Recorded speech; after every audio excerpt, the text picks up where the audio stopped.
1 week down, 3 more to go before you can crown yourself a fantasy football postseason champion. Each week, the challenge grows. Options become increasingly more limited. The matchups become less favorable. However, that one final chance at glory keeps pushing us forward. This week, fantasy managers must look past the names and into the matchups. Just because a player was once prominent when it comes to fantasy success doesn't necessarily make them a must-start option this week. Here are your RotoBaller Divisional Round Weekend starts and sits at the wide receiver position. And we're starting things off with the biggest fantasy boom that I can think of. How about A.J. Brown versus, it doesn't matter who A.J. Brown plays this week. After seeing just 3 targets a week ago, there is bound to be a correction taking place this week. A.J. Brown finished last week's playoff contest against the Green Bay Packers with just 1 reception for 10 yards, leaving fantasy managers absolutely gutted, especially those who trotted him out for their one-and-done contests. We have already seen how this plays out twice this season, and here's how it goes. Back in week number 9, Brown saw just 4 targets and finished with 5.6 fantasy points. The following week, Hurts targeted Brown 7 times. Brown caught 5 of those targets for 109 yards. Then in week number 14, Brown would once again only see 4 balls thrown in his direction, finishing with fewer than 10 fantasy points once again.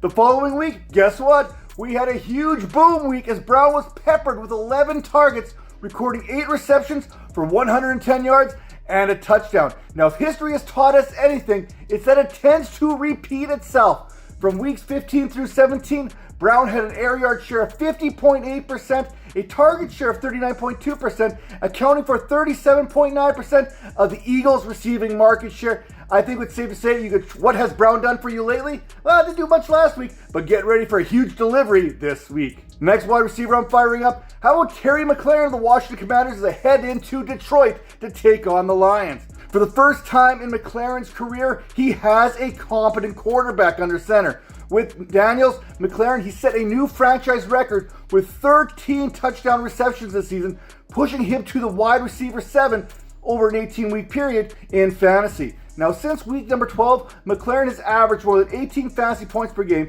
and finished with more than 17 fantasy points in 6 of his last 7 outings, including a 21.9 point performance there last week against the Tampa Bay Buccaneers.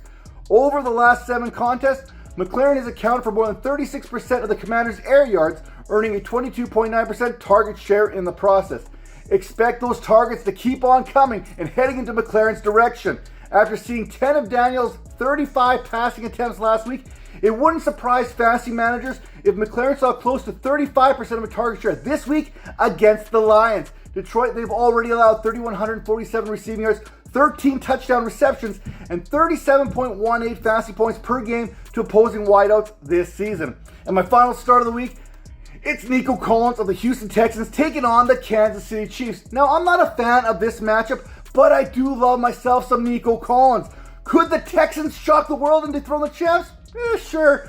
Is it likely to happen? Probably not. But with that all being said, that makes Collins an even more appealing target in those postseason tournaments.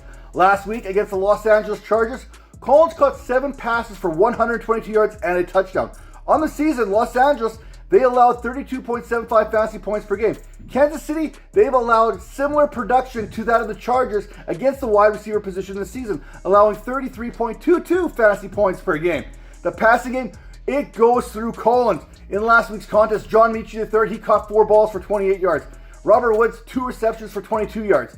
Xavier Hutchinson, 1 catch, 34 yards. And Deontay Johnson had 1 catch for 12 yards. That's not exactly going to take away from Collins' volume this week. And the Chiefs' defense, we know what they are. They're a funnel defense. They've allowed tight ends to succeed. Now, if we look at the next-gen stats, 104 of Collins' 122 receiving yards last week came courtesy of in-breaking routes. You look for the Texans to attack the middle of the field against the Chiefs with Collins for a majority of the contest.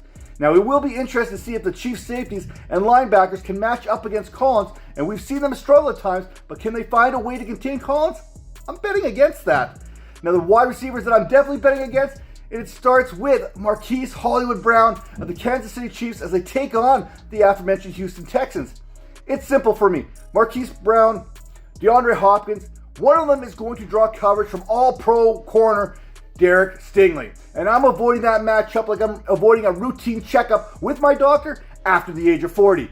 Now, in 2 games this season, Brown has 9 receptions on 15 targets. That's not terrible. However, when you translate that into yardage, that only works out to 91 yards and 18.1 fantasy points total.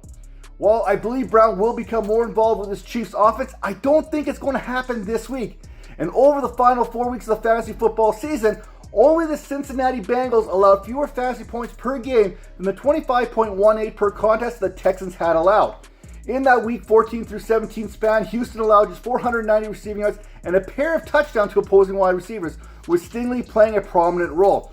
Last week, Stingley was targeted on 10 separate occasions, allowing just 5 receptions and coming away with 2 interceptions of his own against Justin Herbert. Herbert, he only threw 3 interceptions all throughout the regular season before throwing 4 picks against the Texans in that first round of the NFL playoffs. Stingley, along with Kamari Lassiter, these guys have forced 11 interceptions this season, 112 tackles, and 35 passes deflected.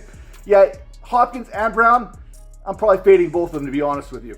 Now, the other wide receiver who's been on a slow fade for much of the season, it's Amari Cooper of the Buffalo Bills as they take on the Baltimore Ravens. Sometimes, if it's broken, there is no point in fixing it. You're better off just simply discarding it altogether. Look at these receivers from last week as far as receiving yards are concerned for this Buffalo Bills team. These wide receivers all finished with more receiving yards than Amari Cooper. There's Curtis Samuel with 68, Khalil Shakir with 61, Matt Collins with 19, even Dalton Kincaid, Dawson Knox, and Ty Johnson all had more than the 8 receiving yards that Cooper was responsible for. Cooper, good for football, good for the Bills, not so much for your fantasy football team.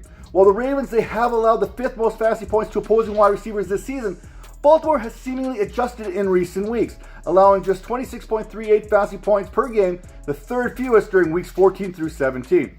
Cooper, there's a chance that he could be productive. Look, George Pickens, 19.7 fantasy points last week, hauling in 5 passes, 87 yards, and a touchdown. But after Pickens, the production for the Steelers was non-existent. Mike Williams, Van Jefferson, Calvin Austin combined for 4 receptions and 99 yards. And the final sit of the week, and it pains me to say this because I love this dude, it's Jameson Williams of the Detroit Lions as they take on the Washington Commanders.